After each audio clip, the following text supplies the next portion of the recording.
warahmatullahi wabarakatuh. Sebelum kita memulai pelajaran hari ini akan kita baca doa. Doa mulai. Berdoa selesai. Oke, di sini Bapak akan menjelaskan ada berpakaian berhias dan perjalanan. Yaitu ada berpakaian. Yang pertama itu pengertian ada berpakaian. Al-Quran paling tidak menggunakan tiga istilah untuk pakaian, yaitu libas, hijab, dan sarabil.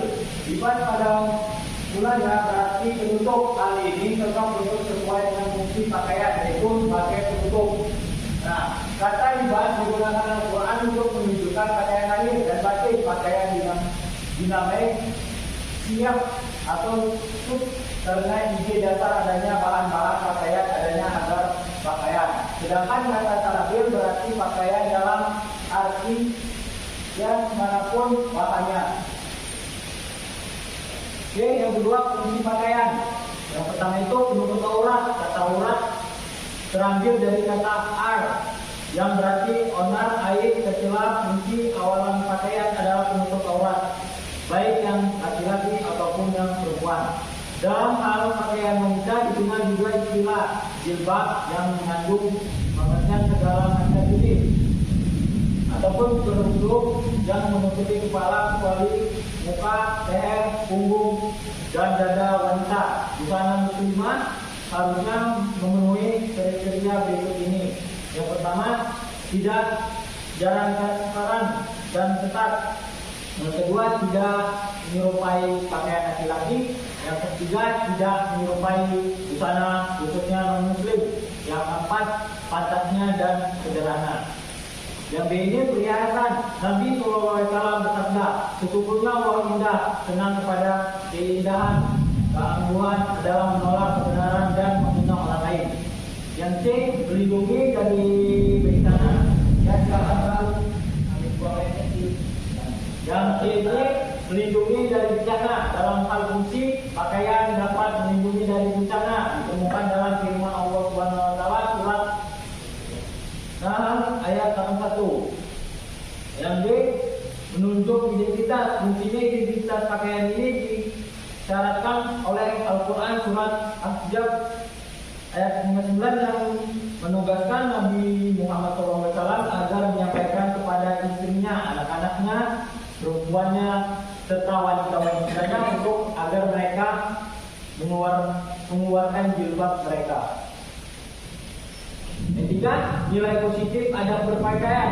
Dengan berpakaian maka kulit yang berfungsi sebagai pelindung dari kerusakan fisik karena gesekan, sinar ultraviolet, kuman, panas, zat kimia, dan lain-lain. Dapat terjaga apabila yang hidup di daerah tropis di mana sinar ultraviolet dapat menimbulkan terbakarnya kulit, penyakit, kanker kulit, dan lain-lainnya. Maka pakaian yang dikenakan seorang dapat melindungi kulit dari sinar tersebut. Sebenarnya pakaian yang kita pakai itu adalah pakaian yang baik dan bersih, bukan berarti mewah. Pak, ya silakan. Yang keempat, membiasakan adab berpakaian. Yang A, disunahkan memakai pakaian yang bersih, rapi, pantas, dan serasi. Yang B, berpakaian tidak hanya sekedar untuk aurat, tetapi juga jangan ketat dan transparan. Yang C, pakaian laki-laki tidak boleh menyerupai pakaian perempuan atau sebaliknya. Yang D, menghindari berpakaian untuk menunjukkan ketegaran dan kesombongan.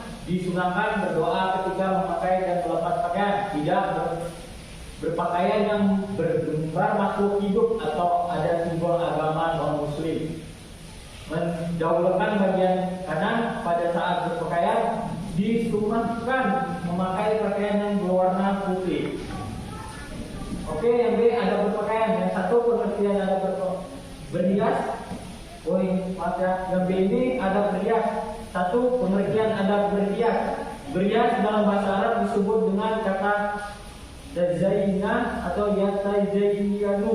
Sedangkan menurut Kamus Besar Bahasa Indonesia, berhias diartikan usaha memperoleh diri dengan pakaian ataupun lainnya. yang indah-indah. Nah, berdandan dengan dandan yang indah dan menarik.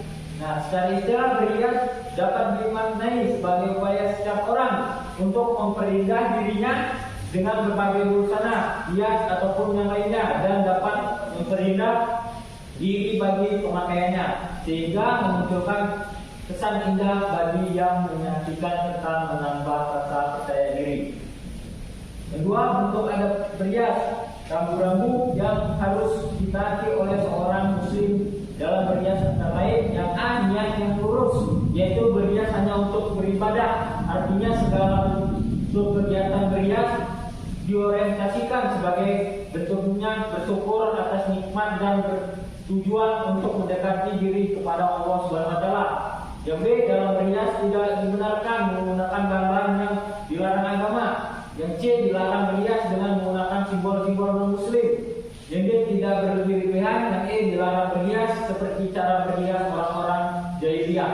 Yang F, berhias menurut kelaziman dan kepatutan dengan memperhatikan jenis kelamin.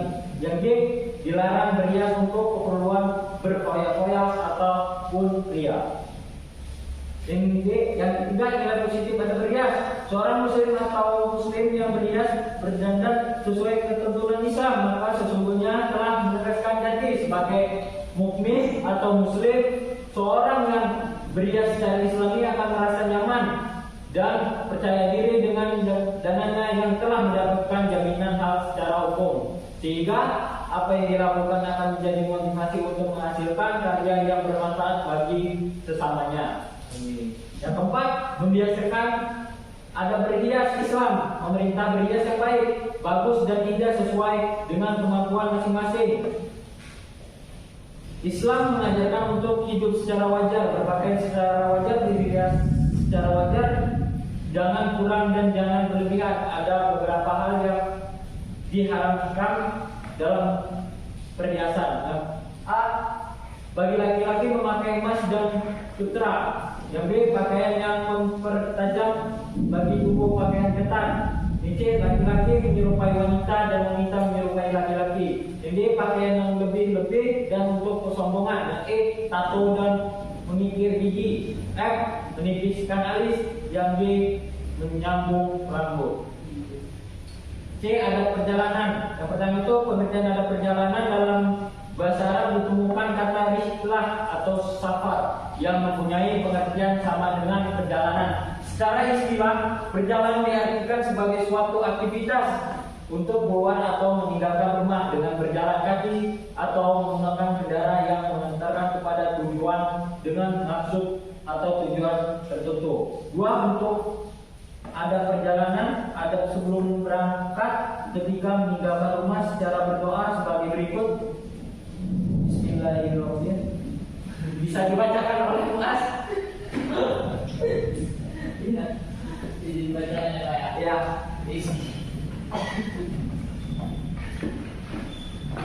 Mas yang benar ketawa. Pak, saya Pak ya. Bismillahirrahmanirrahim.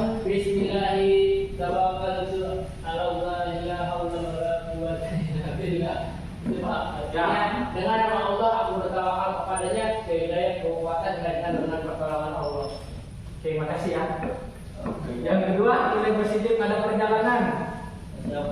Imam Al-Ghazali berpendapat bersafarlah karena safar itu sesungguhnya memiliki keuntungan. Keuntungan safar diantaranya yang satu, safar dapat menghibur diri dari kesedihan. Yang dua, safar menjadi sarana bagi orang untuk mencari hasil usaha. Yang ketiga, safar dapat mengantarkan seseorang untuk memperoleh tambahan pengalaman dan ilmu pengetahuan. Yang empat, dengan safar maka seseorang akan lebih banyak ada kesopanan yang dimiliki oleh masyarakat dan dikunjunginya. Yang lima, perjalanan akan dapat menambahkan wawasan dan bahkan kawan yang baik dan mulia. Thank you. Oke. Selanjutnya adalah anak-anak yang ingin bertanya ke Bapak, silakan. Tempatnya sudah dicukupkan ya Pak. Oke, kalau sudah dicukupkan, terima kasih. Bapak di sini akan mengasihkan tugas kepada kalian yang Bapak sampaikan tadi silakan dirangkum, besok dikumpul. Kita jam 7. Besok jam berapa Pak? Jam 7. Di ruangan Bapak ya. Siap. Ya Pak. Tapi kalau Bapak nggak ada jam 7, Taruh aja di meja Bapak. Namanya Pak jadwalnya kan 7.30. Agim Pandi. Lebih cepat lebih bagus nggak? Oh. Terima kasih Pak. Ya. Atas tugasnya. Memuaskan. Oke, siap. Thank you. Thank you. Sekian dari Bapak. Apa bila ada kesalahan mohon maaf ya. Iya, maaf ya Jadi Pak. masalah terus saja mau makin lewat tadi. Wassalamualaikum warahmatullahi wabarakatuh. Waalaikumsalam. Thank you Pak. Thank you, Pak. Woi, kamu orang itu yang tiga apa ya? Oke. Bismillahirrahmanirrahim.